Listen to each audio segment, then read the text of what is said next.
Hey guys, I'm out here in my biscuit lab. I'm not doing biscuits. I've got some ribs, pork ribs. I'm going to take out this package and cut them. I'm gonna go ahead and cut them in probably about 2 rib sections. And I'm gonna season them. And I'm gonna put them in a Ziploc bag and put them in the refrigerator overnight. And just let them kind of marinate in the seasoning. And tomorrow morning, I'm going to cook them. Okay, I haven't decided yet do I want to use my smoker or if I want to do them on the grill. I'm not the best in the world on the grill with this. I've done it before, but I may just put it down low and just let them grill and kind of, if I have the time. If I don't have the time, if I see I'm going to be busy, and tomorrow is Friday, it may be a busy day. Yeah, that goes. I may just put them in the smoker. And if I do the smoker, I'm going to do it kind of a 2-2-1 system. In other words, I'll put them in there plain, just on the grill, inside the smoker, for 2 hours at 225 degrees. Then I'll take them out and I'll wrap them in tinfoil, aluminum, tinfoil. And I can even put some apple juice inside the tinfoil when I wrap them up, kind of give them some, or even water if you wanted to. Just kind of keep them wet so they don't try to, but that tinfoil is going to keep their juices in there. And put them back on that smoker for 2 hours, 2 more hours. So that's 4 hours, 4. And then a little bit of process, you take them back out, take the tinfoil off and put them back in there for an hour. And the good thing about that, when you put them back in there, you could add your wood chips to give them that smoke flavor too. Or you could even do it before you put them in the tinfoil. Or you could do it both times. It depends on you, how much wood flavor, wood smoke you want. So anyway, let's got my old trusty Green River knife here, and tin paper towel here. Now I will tell you the seasoning I'm going to use. I'm going to use some regular old ground black pepper, and I'm going to use some rib rub. I like it stuff. And I'm going to use some regular garlic blend, herbs. And I'll put a little bit of salt, okay? That's the 4 things I'll rub it down with before I wrap it up, okay? All right, so I'm going to turn this around here and get it going here. There you go. Now when I take it out of that wrapper, I don't want to make a mess, so I'm going to make sure I don't got a lot of come on, stuff on here. And I'm going to tell you something about ribs. On this inside, on the inside here, yeah, I've washed my hands. There is a little membrane, and it sometimes can be difficult to remove. I've got to get a better I ain't gonna get underneath it. Hang on. It can be difficult. Once you get it going, it'll go. We'll trap this corner here.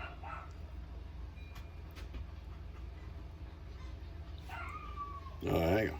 All right, this little membrane, it's real thin, but this stuff, it's hard. It's almost impossible to chew this stuff if you don't get it removed. Now, I've seen people go ahead and cut the ribs up and do it 2 or 3 at a time, but sometimes it'll peel off pretty easy without losing too much meat here. But there's not a lot of meat on ribs anyway, and we don't want to lose any of it.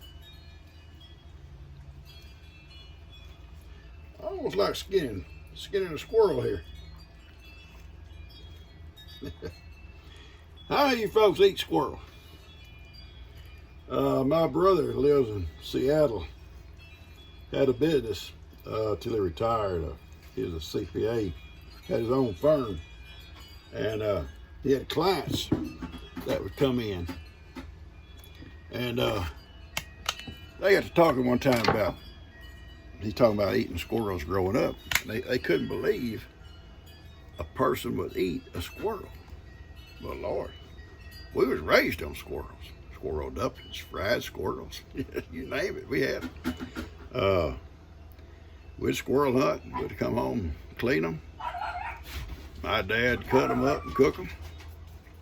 If it was a young squirrel, he'd fry them. If it was an old squirrel, he'd make dumplings out of them or something.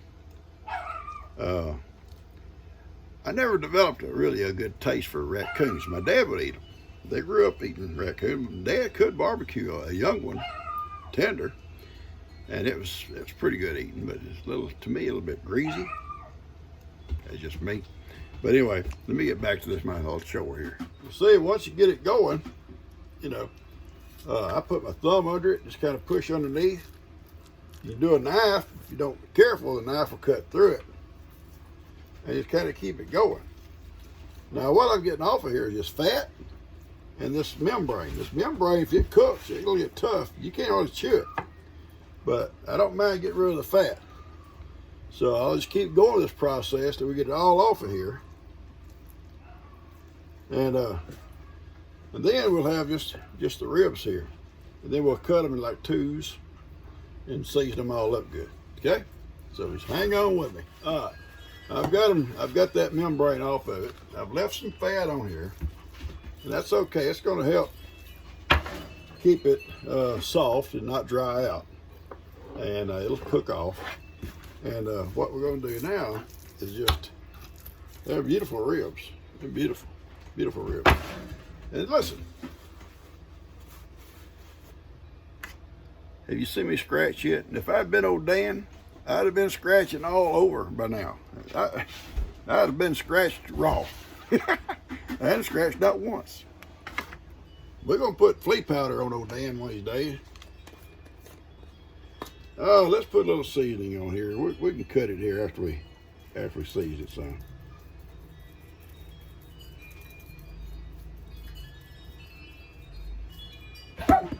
Alrighty. Oh yeah. Yeah, Pawpaw. We'll season both sides before we flip it over.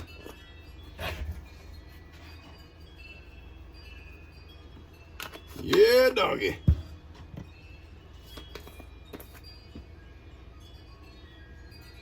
A little bit of salt, a little bit of pepper here. Salt on here just a second. All right, let me get it flipped over here. Okay.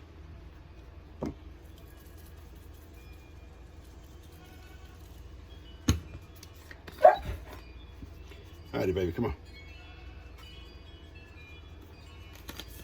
That's Roman. You don't bark at Roman. Roman's sitting here looking at it. How do you think Roman's going to get something to eat? Roman ain't going to eat this, nor are you. All right, I've salted. Well, I haven't salted yet. I will here in a few minutes. I'm going to put this up here first. Just out of the way. All right. Hang on. Get my salt. All right, just a little bit of salt. Turn it over here. Oh, yeah.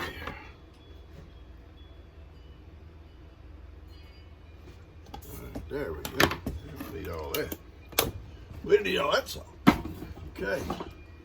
Now, all we gotta do now is take our old trusty Green River knife.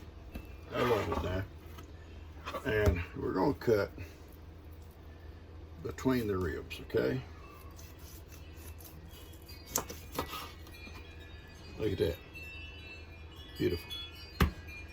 We're going to do about every 2 ribs.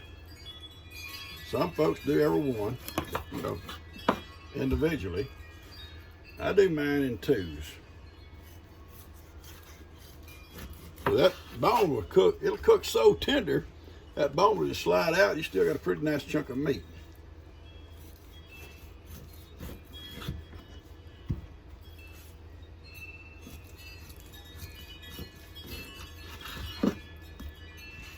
there we are, folks. There we are. So, as you can see, that's some good looking meat. Good looking meat here. And we're gonna Ziploc it up, put it in Ziploc bags, and we're gonna put it in the refrigerator for the night. And tomorrow, to the smoker it goes.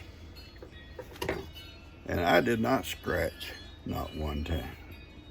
My glasses almost fell off. Okay.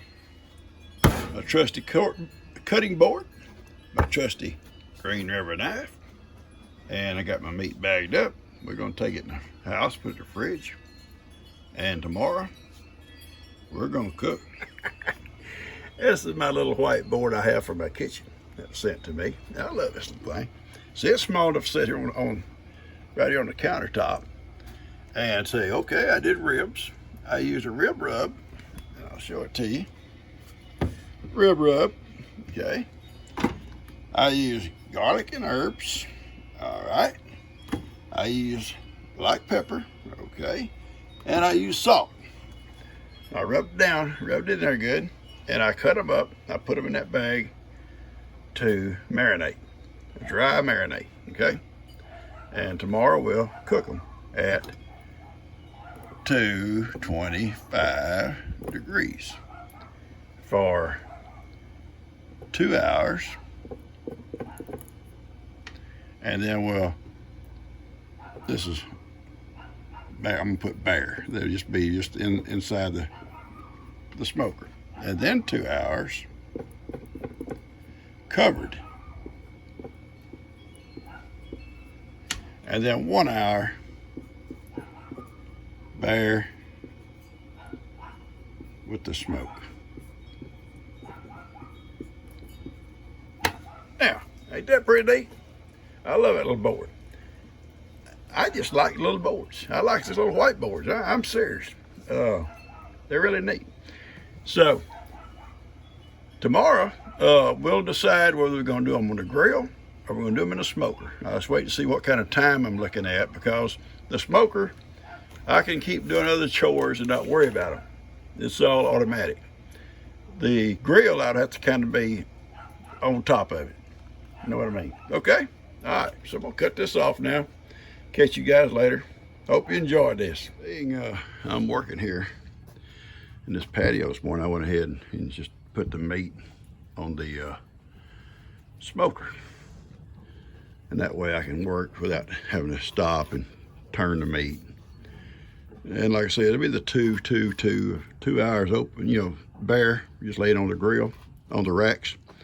And 2 hours I'll wrap it up. And then 1 hour I'll open it back up and put all the smoke to it. The wood chips. And I'll show y'all as I go how to do this stuff. This is a really neat little old smoker. This is the second one I think I've had. The other one, Hurricane Harvey got it. Keep them cleaned up and they'll last who knows how long. What got the other one was the water got all into the electronics, you know, because it floated around out here. It couldn't get out of this cage, but it floated around here and all the electronics got soaked, and it's got insulation in it all soaked. And anyway, it just went out. So I saved it though. I'll tell you, I saved it because you can still use charcoal in it. The box is perfect shape, and I've got it out there in my shop. Yeah, I know, I don't throw nothing away. And but you can put a pan in the bottom instead of the element. And you can put charcoal in it and still smoke stuff. Smoke meat, you know, if you want to use charcoal. And which works good. You just got to check your temperatures and stuff. And you have to use your own watch, your own clock to time it. All right, I'm gonna go get some other stuff done. All right, guys, let's just check this stuff here. I set it for 225 degrees. It hadn't quite got there yet, and when it does, I'll reset the time. I set it at 4 hours at first, but when it gets to 225, I'll reset it. Because anyway, it's got to go. Now listen, if you look way out yonder, there's giants way out there. Why? Why, Pawpaw? Well, because Johnny headed off toward the sanctuary, and I caught him down there about Breeze, headed down the driveway. So I had to put him out the back. That's his choice, the back or back in his pen. Now, Ivan has come out for breakfast. And we're going to do gifts and goodies in a few minutes, me and Ivan. Johnny is not going to be there, folks. I'm sorry, but Johnny's not going to be with Ivan this morning because I got to work something out with Johnny. Because you see, he won't stay in the front yard like Ivan will. He'll take off down to Lester's. Look at him. He's saying, I'm going to get into something. I'm going to get into something, Pawpaw. I'll see one of them with my bucket. Take it off. One of my goats got a bucket around his neck. Had to go get him back, I guess. Crazy goats. I'm going to put some hickory chips in here to get me a smoke. Get me a smoke going. And they make it easy. Just take them and put them in this little trough like here. Like so. Come down here to the side here. It goes in here. Then you turn it. It'll dump them on top of that burner. And then it'll start to smoke. Okay. I'll open it a little bit right here. Okay, let's just see how it goes here. I think they're getting pretty close. Oh yeah, oops. Looking good, people. Looking good. I decided not to do the tinfoil. I left them without the tinfoil because they are plenty moist. That was the main thing about putting the tinfoil around them, is to keep them moist. And I've been checking them. They've stayed moist, and so I'm just going to let them continue to cook like this, and they should be ready in just a little bit. One of the good things about this, they're so well insulated, you can touch them anywhere and not burn yourself. You know. So if a child was to bump into one, it's not going to hurt him. You know, it's not going to like burn him like a grill might. But see, it's 221 degrees inside, but it's just, I can put my hand on it here. It's warm, but not hot. Now, I'm not trying to sell this to you. I love it. I do love it. I got all my little work done. I already showed y'all this. It's supposed to be raining off and on all day into the night. And I think we're going to go with the church tonight, do a little bowling. You probably, Pawpaw, you can't bowl. Well, I can't, but I can sling that ball down that alleyway. I can sling it. I may not ever get a strike, but who knows? It's going to be kind of fun, though. But anyway, our church is going to go, and I say our church, a bunch of folks get together to go, and it'll be fun. G and Kim and I will ride together. I'm guessing Dan and Lou will be there. I'm not sure, but I know the preacher and some of those folks are all going to be there. It'll be kind of a good time for everybody to get together. Check it out. Tender, tender, tender. I'm fixing to sit down over here and eat this baby. And then I gotta get ready for our little bowling game. Catch you guys later.